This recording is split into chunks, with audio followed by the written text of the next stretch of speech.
Sample of 0.50 ग्राम, एक हमारे पास organic compound का सैंपल है जिसका हमें टेस्ट करना है, ठीक है, और उसका वेट दिया गया 0.50 ग्राम। क्लियर हो गया।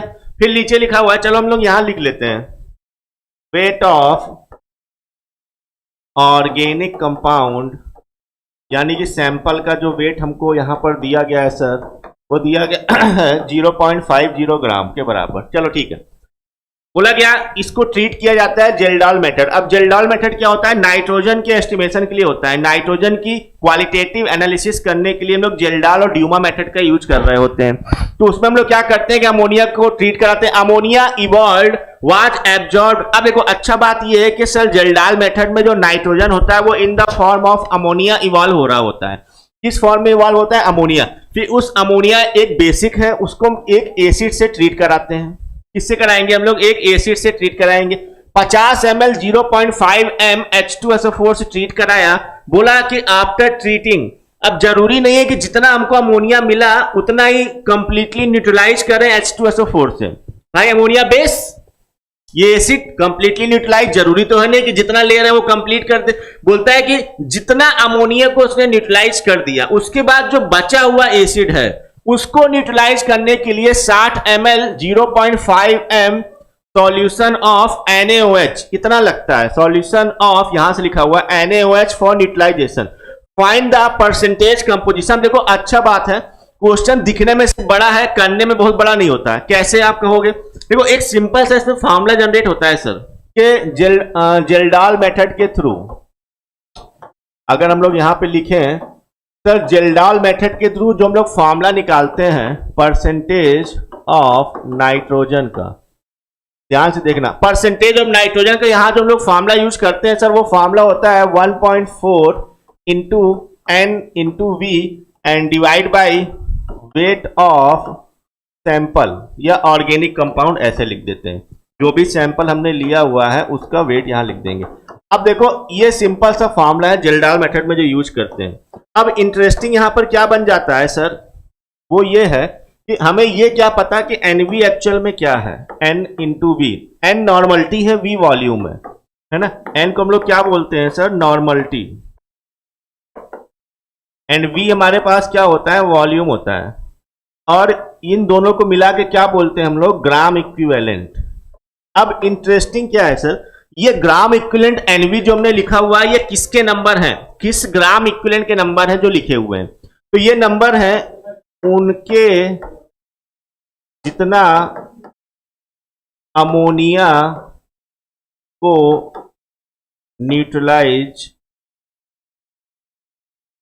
करने में लगा। ये कंप्लीट नहीं है, ये किसके ग्राम इक्विवेलेंट नंबर है? जितना अमोनिया को न्यूट्रलाइज करने में लगा। किसके ग्राम इक्विवेलेंट है? ये H2SO4 के हैं सर। इसके H2SO4 के, और कितना H2SO4 का लेना है? जितना अमोनिया को न्यूट्रलाइज करने में लगा। अब देखो एक ध्यान से बात सुनना, क्या बोला कि हमारे पास अमोनिया को ट्रीट कराया 50 ml 0.5 m H2SO4 से, और जो बचा हुआ एसिड था उसको न्यूट्रलाइज किया गया 60 ml 0.5 m solution of sodium hydroxide से। अगर हम ये पता कर ले कि सोडियम हाइड्रोक्साइड ने कितने ग्राम इक्विवेलेंट को ट्रीट किया, वो पता चल जाएगा। तो यहां निकाल सकते हैं क्या हम लोग? Residual acid. रेजिड्यूअल एसिड का ग्राम इक्विवेलेंट कितना होगा बताओ? यानी बचा कितना आफ्टर अमोनिया को न्यूट्रलाइज करने, बचेगा कितना? तो जितना NaOH यूज कर रहा है, कितना यूज कर रहा है? 60 इंटू 0.5, 60 इंटू 0.5। तो यहां से इसको निकाल लो, 60 पंजे 300, यानी कितना हो गया? 30 ग्राम इक्विवेलेंट आया। कितना आया? 30। और टोटल कितना था? H2SO4 50 ml था सर, है ना। टोटल जो हमारे पास H2SO4 था वो था 50 ml और इंटू 0.5 मोलल्टी है। नॉर्मल्टी में कन्वर्ट करने के लिए वैलेंसी फैक्टर से क्या कर दिया? मल्टीप्लाई कर दिया। तो कितना हो गया? यहां से 50 हो गया। अब नेक्स्ट पॉइंट क्या निकालेंगे? Used gram equivalent of H2SO4 for treating ammonia. Ammonia से ट्रीट करने के लिए कितने हमने यूज किए? तो टोटल थे 50, और कितना यूज हो गया ये पता करना है।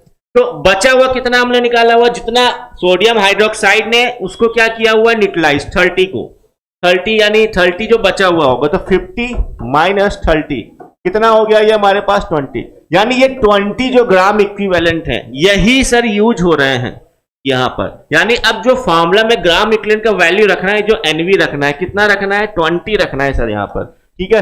अब आसानी से यहां पर हम लोग आंसर निकाल सकते हैं, percentage of nitrogen equal to 1.4 into 20 and 0.5 organic compound का था, 5 से 20 गए 4 बार, तो 14 इंटू 4 कर देंगे, ये इतना कर देंगे सर, ठीक है। और परसेंट के लिए 100 कर सकते हो यहाँ से, तो 4 चौके 16 और 4 एकम 4 एक 5, तो लगभग इतना हमारे पास सर 56% के बराबर लगभग आ जाएगा। तो यहाँ चेक कर लेते हैं क्या 56% कोई आंसर है, तो हाँ सर पहला वाला आंसर है।